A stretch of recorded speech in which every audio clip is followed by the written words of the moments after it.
Hey guys, good day to you all. My name is Dr. Rob Kelly, the Addiction Doctor, along with my co-host Jennifer Lovely. Hope you're having a great day, guys. This is the Recovery Channel podcast coming live to you on Facebook and YouTube for the second time today. Hope you enjoyed the first one. It's got lots of messages and text from people. Good morning again, Jen. How are you? Good morning. You know what I'm super bummed at? I watched the beginning of the show and not once were you like, where is my partner in crime? She's not here. Why is she not here? Not once. Not once. No, you didn't even say that. You were just like, that's fine. She didn't show. That's cool. I'm just going to do it all myself. I must have been also. It must have been the beer from last night. I was just still hungover or something. So you lost power, didn't you? Yeah, I did. I lost power. So everything is off. And I called J Bear, as we call, that's Rob's wife. And I said, the problem is I haven't memorized your number yet. And then I don't have a home number. So I couldn't call you guys to let you know. And that would have been dead anyway. So it was just a little bit, and I had to get the generator running and the whole thing to. Wow. Yeah.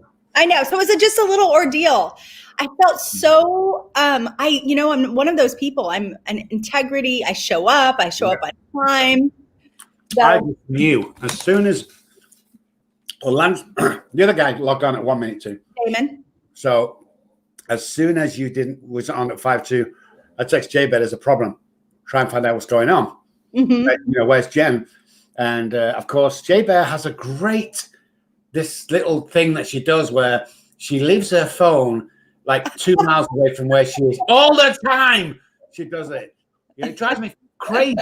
Like, we just sent a message out to like four clients and the parents. Did we get a reply? Where's my phone? It's like, what? It's the main phone number for our business. So, I didn't want to say anything in case you came on. Like 3 minutes, I could slide you on. But yes, I was texting away. Like, where is she? Where are you? What's going on?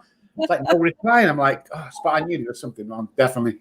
Yeah. So anyways, that was fun this morning. It shook things up a little bit, but loved coming in on that conversation. And here we are having another deep conversation with somebody that has spent some time away and has a great story to share about what it is to be recovered. So I'm excited about that.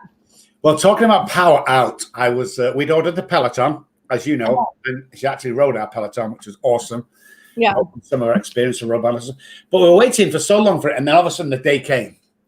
So you know the deal. They come, they set it up, they test it and everything. The minute the van pulled outside, all the electric went off. And it stayed off for like 4 hours. So they couldn't set it up. They put it down. They put all the stuff out, but they couldn't actually turn it on. So it's very frustrating. It is. The crazy things we go through. I know what you're asking, guys. I know you sat there going, who's on the show today? Well, Lance Wright. Remember Lance Wright from the earliest podcast that we did, Breaking Through Addiction? We are now the Recovery Channel podcast. Lance was on there. He's also one of our sponsors for the show, starting on Monday, I believe. So great guy, involved in the community.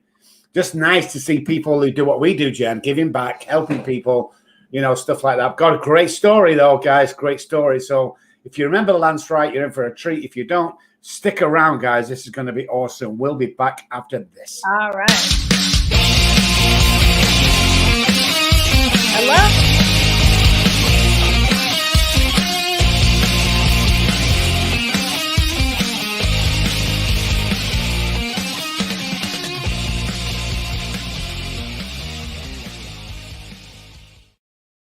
Welcome back to the show, guys. My name is Dr. Rob Kelly, the Addiction Doctor, along with Jennifer Lovely. This is the Recovery Channel podcast, one of the fastest growing podcasts in the world on addiction. Can you believe that? In the world, I'm telling you.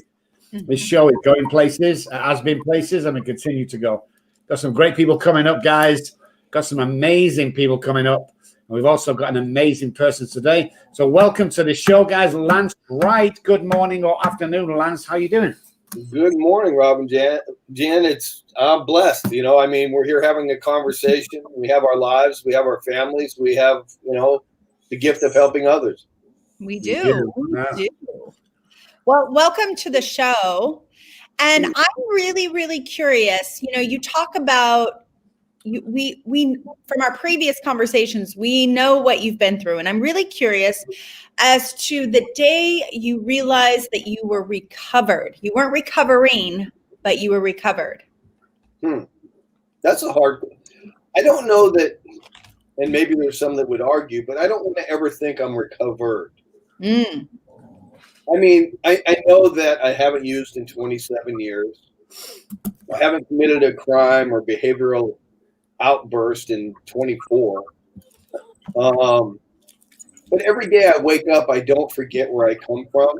And I still have the old thinking patterns, those neural pathways that when things get tight, that voice calls and says, you have the answer. I've just learned to say no. I mean, I would probably say I'm not in a codependent relationship with my addiction anymore. I mean, I recognize it for what it is, and I respect it today, and I choose not to participate in it. But I could, at any moment, go pick up if I wanted to. It's a choice today. And giving myself time, I remember early on my sponsor and mentor, more of a mentor and father figure, I asked him because I thought he walked on water. I mean, this guy was like the guy. And I said, when did you get it? And he says, well, I can't tell you. I don't know. And I go, well, what kind of an answer is that from somebody that's the guru? And he goes, look, it was as simple as this. I became open to following direction. I started practicing some things differently. And one day I realized that my life had changed and I liked it, so I kept doing it.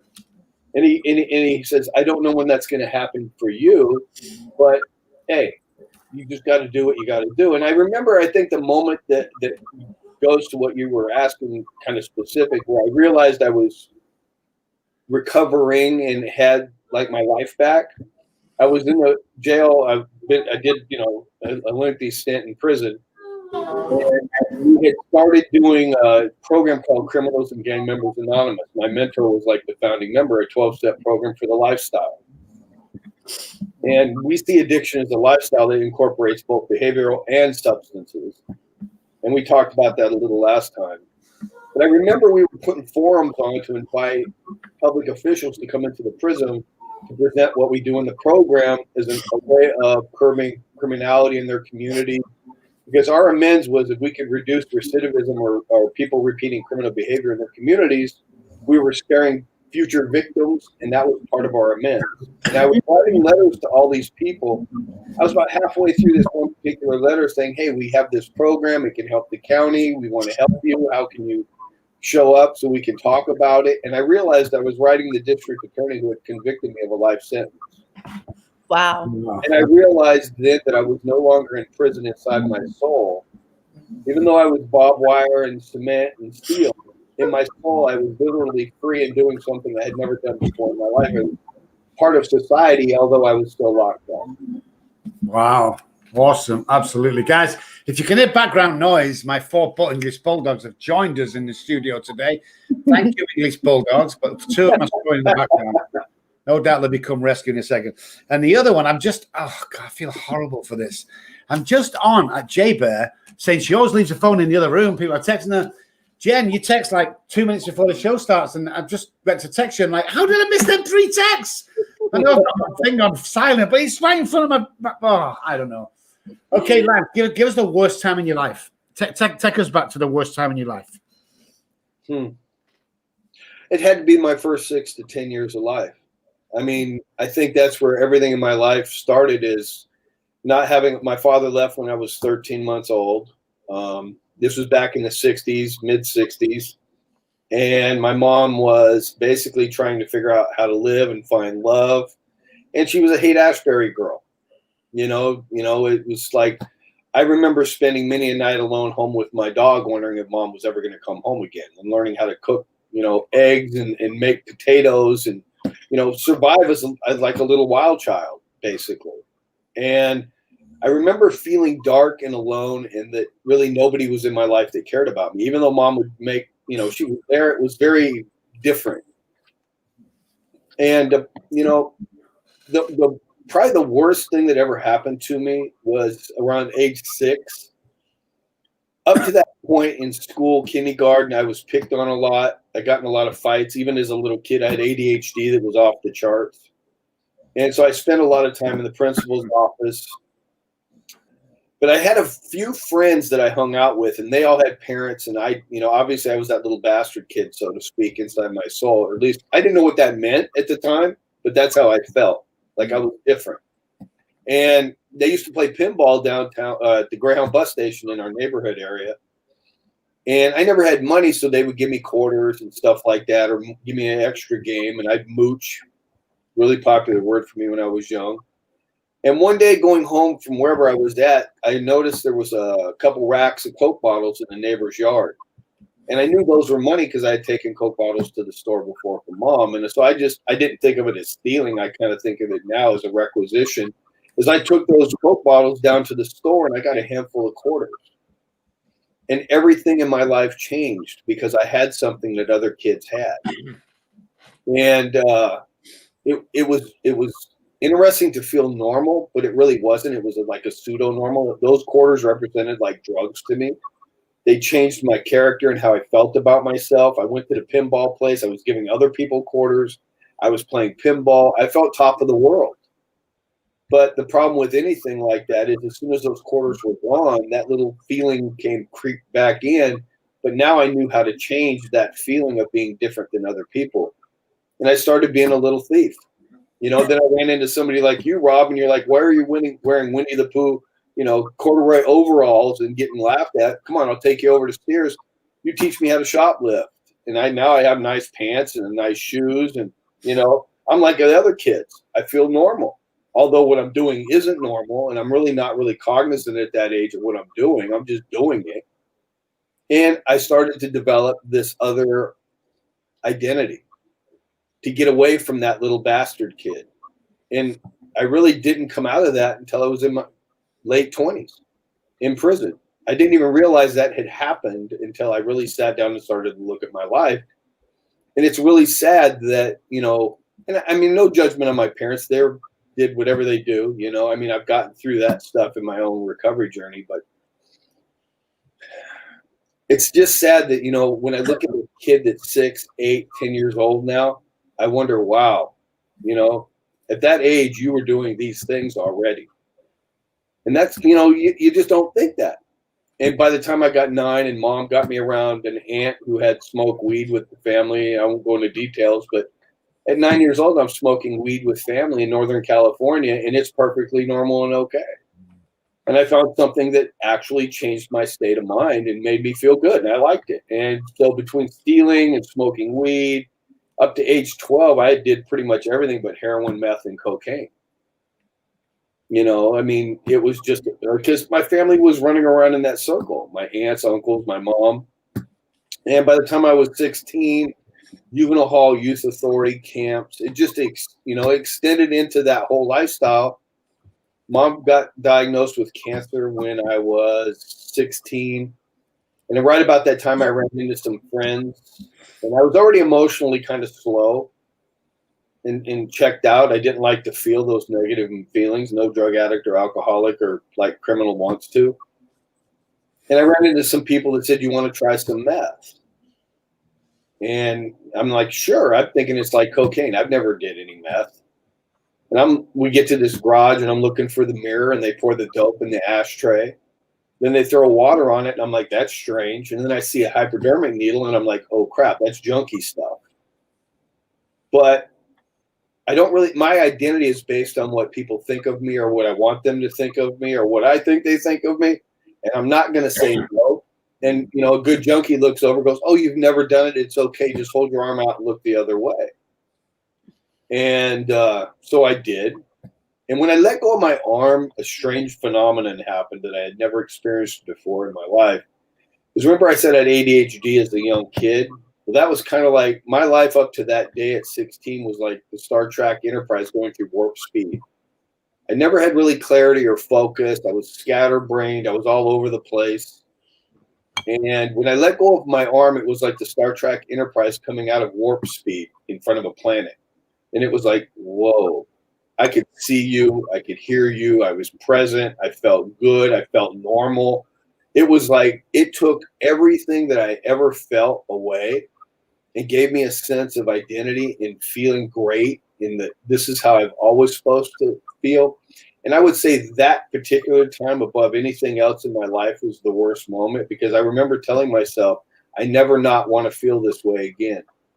And over the preceding next 3 years, I chased methamphetamine and did a lot of crazy stuff that, I regret.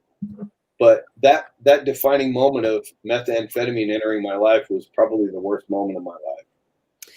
Yeah, and I'm sure it was. And the consequences that followed continued to be the worst, moments of your life, I'm sure. One of the things that I love to talk about, or I love to get really clear with people, is that there is an invitation for all of us. Every day there's an invitation we can choose a new path. We can choose something. And I got really clear about, I think my invitation I have a friend that always says Jesus has chased me more than she's ever seen anybody chase anyone. And finally I accepted the invitation one day. But it wasn't until my kids were in so much pain, somebody else had to be in so much pain for me to deeply, deeply accept that invitation, which is where my codependency is, right? And what? But I'm curious, when did you realize that there was an invitation? Well, I mentioned I ended up with a life sentence at 20 years old. It was actually a 17-year, 4-month to life prison sentence for being part of a homicide, second-degree homicide, drug-related. But I don't make excuses, and I don't blame it on anything else. I just own responsibility for my actions. But my first 9 years of prison, I pretty much did the same thing I had did my whole life, is drugs and alcohol and hiding those feelings. Who wants to accept the fact that you're doing a life sentence? Mm-hmm. It just doesn't, I don't know an addict or alcoholic that you're doing, hey, Rob, you're going to do 17 years, 4 months to life, and there's drugs in front of you. What do you do as an addict? You keep using because that's my way of coping. Yeah. Right. And, about 9 years into my prison sentence, I had all the chronos. I was the golden child. If you look at me, I can fit the part real quick, and nobody even knows my background if they don't, we don't talk about it. And I remember I ended up in ad seg for methamphetamine possession and being spun out of my mind.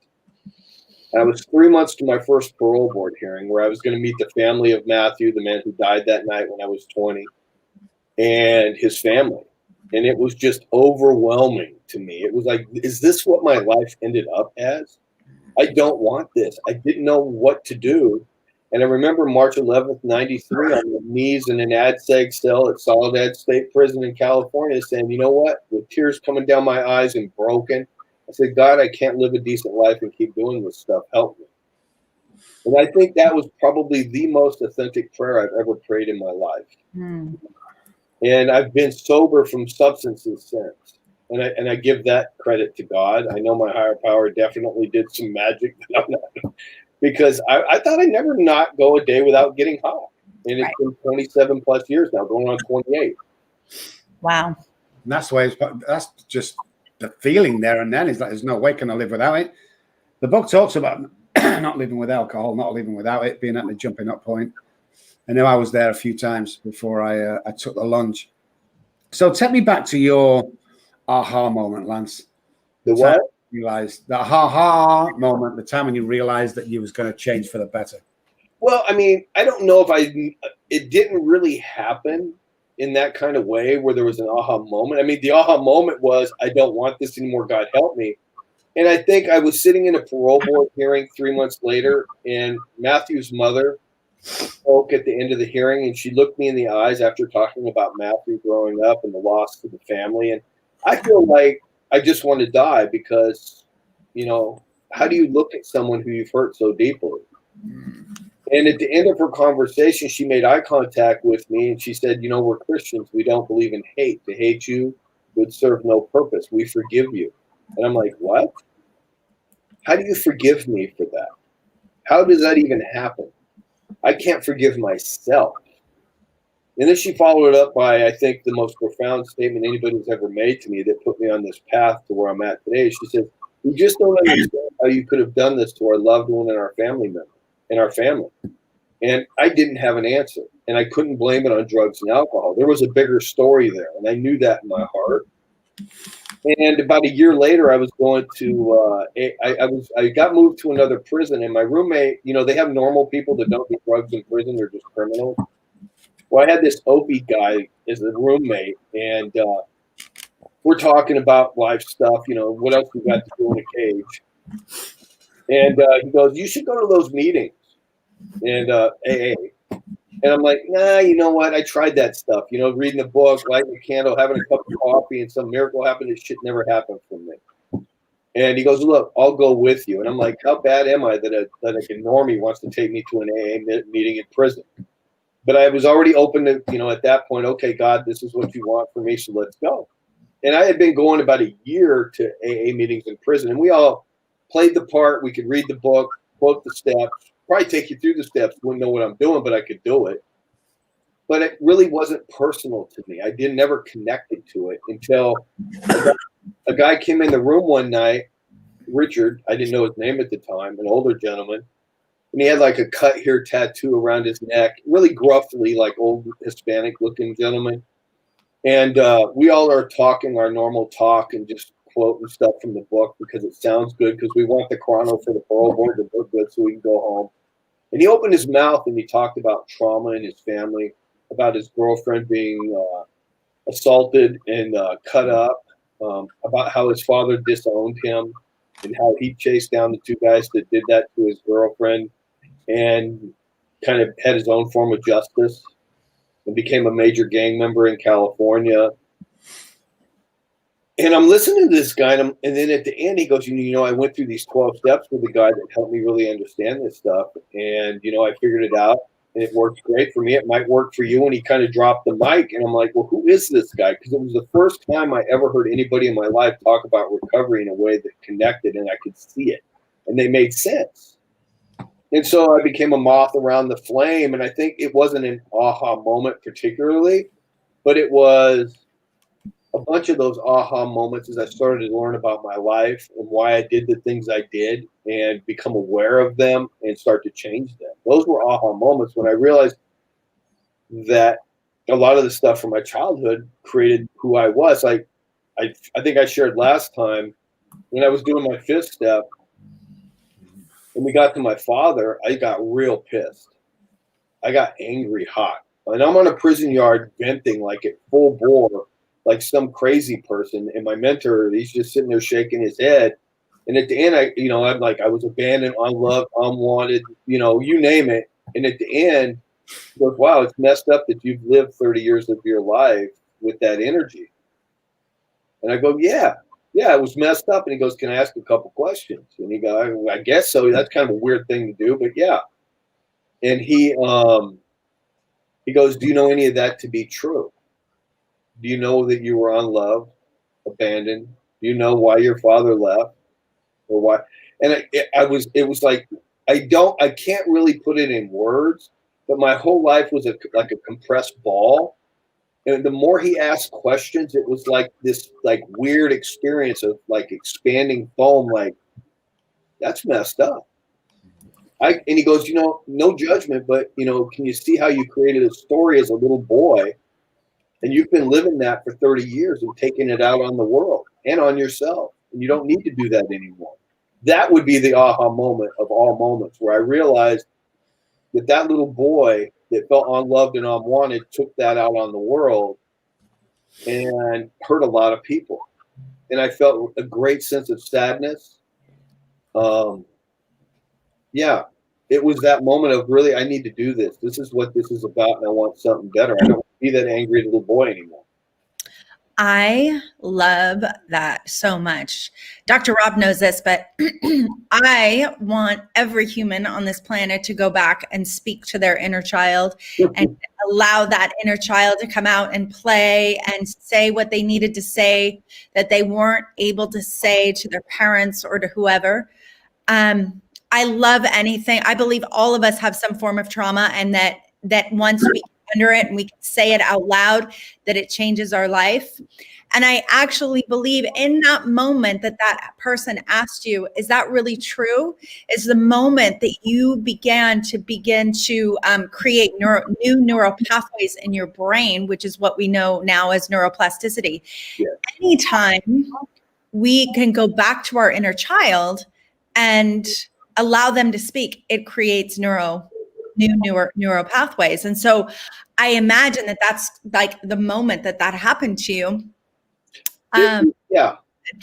Go ahead. No, I was going to say, yeah, between the forgiveness of Miss Ellis and that question that day or that moment, those two things, I gained a deep insight and understanding into my journey. Yeah, I love that. Like, that is the freedom. Like, that to me, that is the moment of freedom. So tell me how, with this new set of knowledge, how did you survive 27 years in prison? Well, I mean, where I was at and with the mentor I had, there was it started out with maybe 6 to 12 of us on the prison yard along the weight pile, little line there. And we'd sit there and when we weren't in school or working, we'd all hang out together and talk about recovery. Mm. This may sound crazy, but I miss the relationships I had in prison. Mm-hmm. There was no secrets. We put everything on the table. And if somebody had a problem or we were talking about something, we learned from one another's experiences. It wasn't like, I guess one of the things that would really clarify it, my mentor, when I first asked him to be my sponsor, told me to leave my big book and all my pamphlets and stuff at home because he didn't want me to be a parrot of Bill Bob or him. I had to have my own experience to carry a message. And that's what he did with all of us. And a lot of the times he did it as a group thing. It wasn't like me and Rob just talking. It was like about 6 or 12 of us talking about real stuff, weighty stuff, and learning how to deal with stuff like in a recovery pattern that helped us grow up in there. I don't know how else to put it. I like that. That's awesome. Guys, Lance Wright is on the show. Stick around, guys. We'll be back right after this.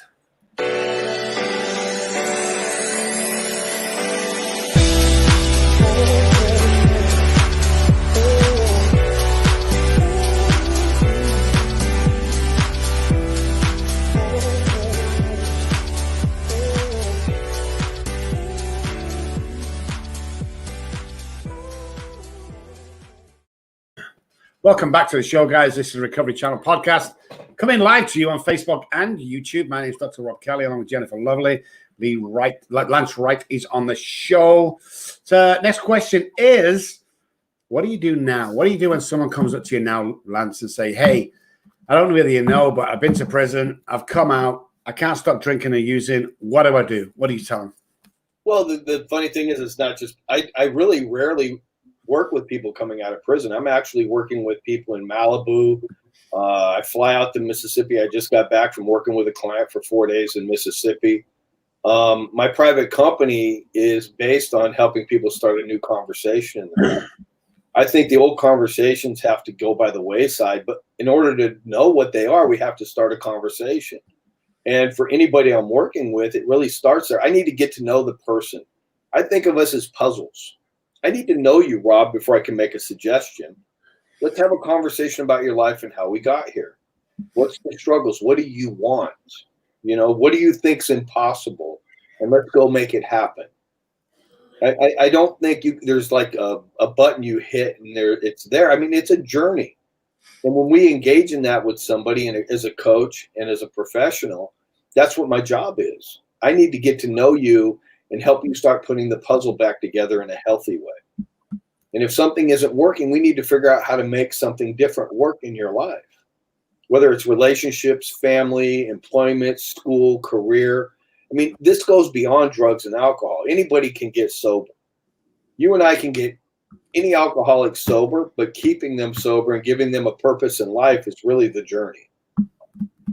It is, and this may be controversial, but one of the things I've been around the world of the A's for quite some time, even before my kids actually got sober. And me entering an A room, I really noticed that a lot of people focus on getting sober and then forget about all the other things that are required to live a life that's full of well-being.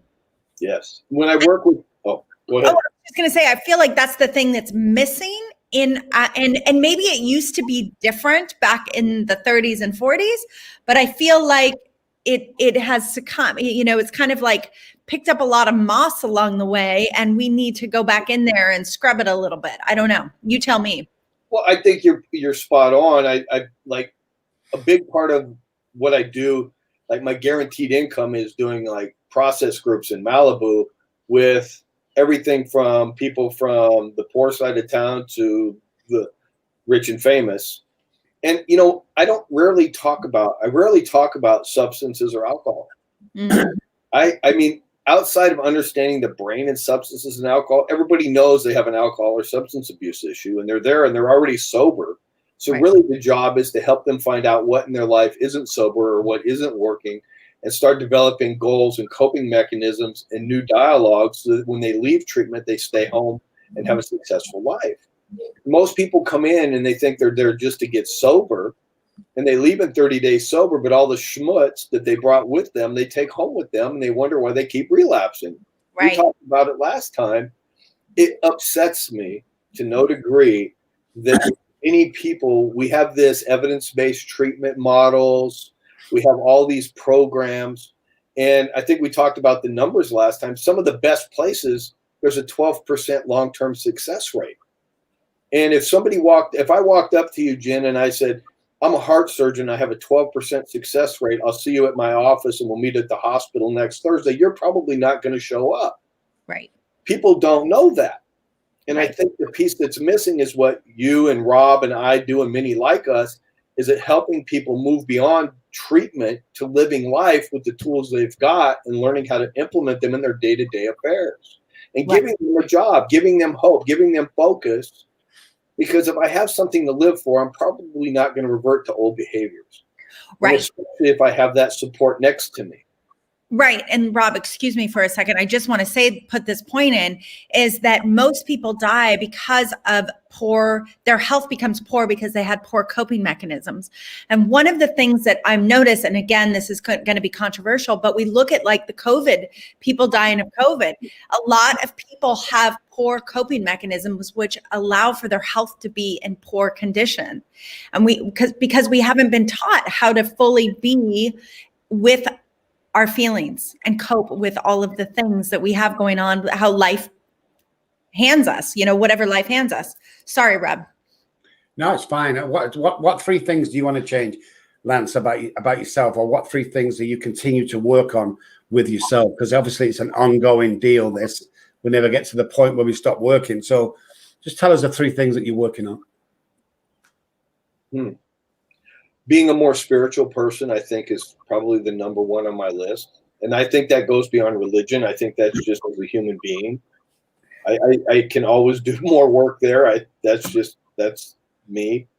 Being a better communicator and not living in fear. And I mean that when I say not living in fear, of stepping out and not being afraid of what people think, because I know who I am. I like that. That is one of my biggest missions in life is for people to continue to speak truth to truly who they are. And that's like Rob said the last time we talked, our story is our truth. Mm-hmm. We don't have to hide anymore. And actually our story possesses the actual keys to help somebody else create their own positive story in life. Yeah, and people are not aware of that. Somebody came to me a couple of years ago, and after a talk somewhere, and they came up to me and said, "Oh, good to see you again, Rob. Your talk was awesome, but it's kind of the same stuff you said last time you came. It's like it's my story. What do you mean? Make stuff up? What do you mean it's the same? Of course it's the same. It's a comedy act you've come to watch. I don't have to make my material every month. Are you crazy? It's just amazing." Well, I want to go back to treatment centers for a second, because obviously I don't really agree with what most treatment centers do. There are a bunch of great guys out there that we affiliate with, but most treatment models and centers, there's a smoke screen there with the people who don't know, and the parents and the wives and the kids. Yeah. of like this. You know, they get call centers now on TV. If you're suffering from alcoholism, call us. We'll do it. It's a call center that calls other people and gets paid for it. It's just a piece of crap. You know, why is little Johnny going back into the treatment center for the third time, still paying 30 grand a month? That's my biggest question. Why do I don't know, 60% of people coming out of treatment use or drink on the way home? I mean, what the hell is being taught in these places? It's not about the alcohol. It's not about the drugs. It's the symptom. The root cause is the trauma, is the messed up remap brain, is the behavior around alcohol. Anybody can stop. Can you stay stopped? Well, no. Why? Because I crave. First of all, you can't crave for anything that's not already inside your body. So let's stop that shit for a start. I've never heard that. It's the only self-diagnosed illness in the world. Oh my God, I've never heard that. What the hell was you learning in that center for 90 days? You can't just stick somebody in with a bunch of these guys. Most of them call themselves counselors, but all they're doing is teaching out the big book. I mean, don't get me wrong, the first 164 of the Big Book for Alcohol Anonymous, especially the first edition, public domain, is the best piece of literature I have ever read regarding the recovery of an alcoholic and an addict. It just is. I mean, I've studied Carl Jung. I've studied, 27, 28 years on remapping of brain and neuroplasticity and neuroscience. First 164 kind of says it all in the early days. So I'm not sure what these guys are being taught, but we have to talk about permanent recovery. The book talks about it. We talk about it as being the way forward. You know, one day at a time doesn't mean I'm not using and drinking today. It means what can I cram into the stream of life today that's going to help somebody else? And that is what it's all about today. It's absolutely a beautiful life, and we need to live that. So tell me, let's say just two things that you'd like to tell the people listening for a better life.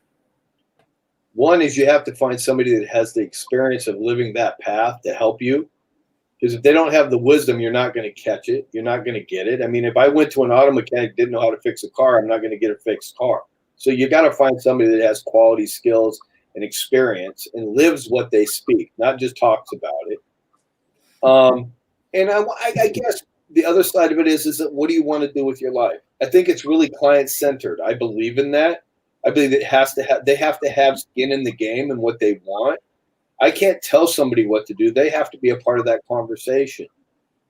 And just one quick side note, I agree with you that there's a lot of treatment centers out there that I probably would never send a loved one to. I drive 50 miles a day plus. Well, actually, it's about 120 miles a day to go do process groups out in Malibu at a place because they actually do address those key issues beyond drugs and alcohol. There's therapy, there's counselors that got many, many years of experience.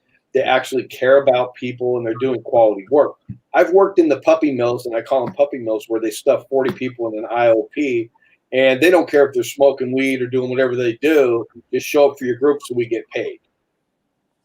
I can't work in conjunction with anything that's going to propagate somebody relapsing and dying. And right now, with alcohol sales being up like 60%, we can only imagine what drugs are, because it goes to what you were saying, Jen.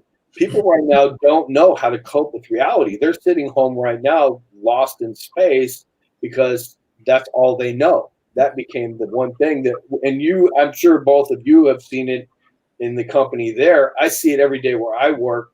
They're filling up. People are starting to come out of hibernation, and they're like, we can't even function anymore. We need help to get back to planet Earth.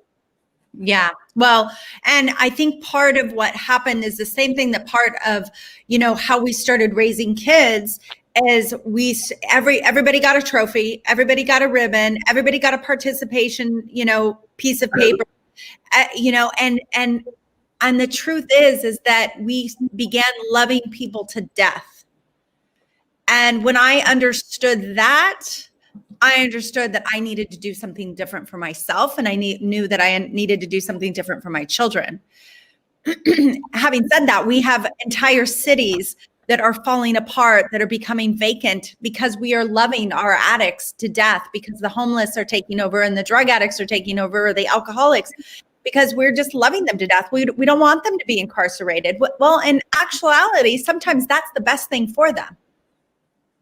I would have to say the craziest thing I've ever said is I think prison was the best thing that ever happened to me. Yeah. Yeah. I know it sounds crazy to people, but actually I grew up and learned how to have a normal life there. Yeah. Yeah. And get used to it. Yeah, I know that was on the streets. I got used to that. There was a point in that homelessness for me where I felt quite comfortable.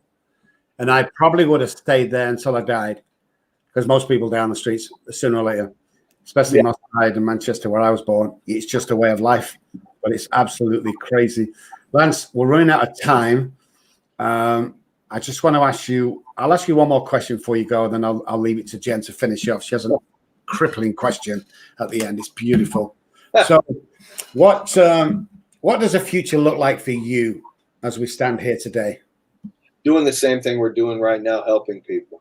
I don't know where I'm at. I'll never retire, because I know that somebody helped me in my darkest moment. And one of my greatest things in life that I love more than anything else is the gift I've been given. I get to give to other people.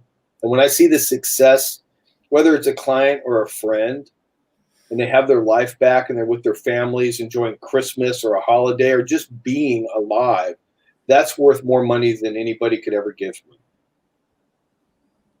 Yeah.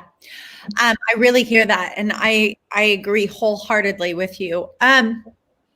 What do you want to be acknowledged for in your life?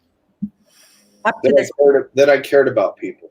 I mean, that I authentically cared and loved people, and that I was a good mensch, for lack of a better word. Mm-hmm. You know, I mean, I really, really love the life I have. Sometimes it's crazy. You know, like I just flew out to Mississippi to visit a client. His parents were stressed out because he was in a manic place. They said, we need him away from us for a few days. So I ended up in Florida with him after driving just to get him by water and to relax him and calm him down. Kid's back on path today within 3 days. You know, he just needed somebody you have to build a relationship with them where they trust you. And when I left him, he was back to what his normal self was. He trusts me to believe me what I'm telling him. He's married. He has a wife. He's working for his father. He has renting to own a condo. And this is a guy I pulled out of bushes over by UCLA 6 years ago. Hmm. You know, I mean, this is the kind of stuff that I love. You know, I got to go to his wedding because he says I had to be one of his best men.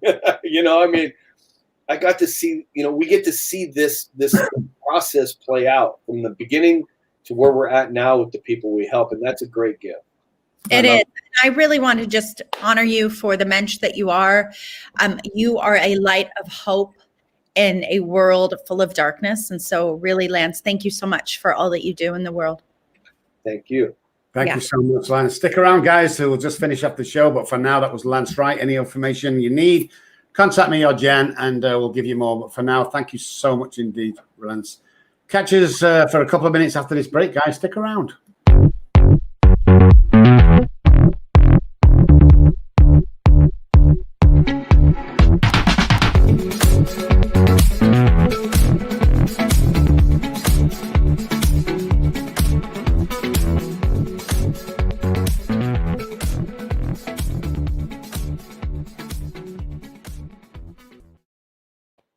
Welcome back, guys. This is the Back End of Recovery Channel podcast. You just missed Lance Wright. What an amazing guy.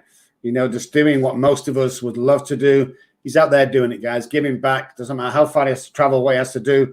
You know, we need more people in our lives that are looking at what's happening today in the treatment industry and realize that the model's broken right now.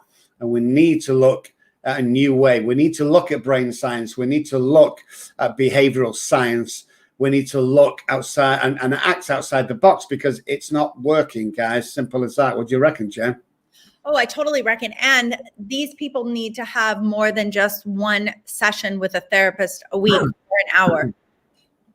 Yeah, I agree. And the therapist needs to have more than one skill.